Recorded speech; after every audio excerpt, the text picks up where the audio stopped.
If you're joining us in reading through this 90-day reading plan, today's reading is 1 Chronicles 6, 13 through 26, and I encourage you to read that passage.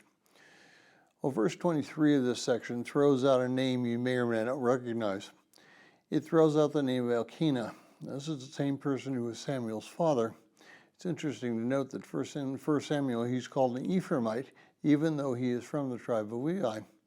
The reason for this is that the Levites were not given land unto themselves. Rather, they were to spread out in all of Israel and be a witness for God. Now, today, we as Christians tend to want to stay together. And if you evaluate it, you probably don't have very many non-Christian friends.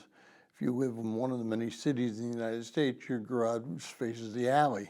When you pull your car into the garage and close the garage door, you don't even have to visit with your neighbors.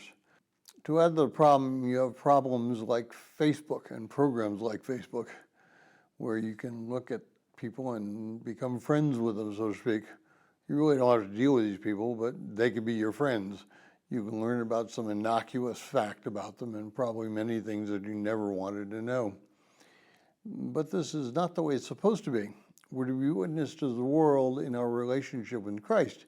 That means we're to put on our new selves and display that new self everywhere we go.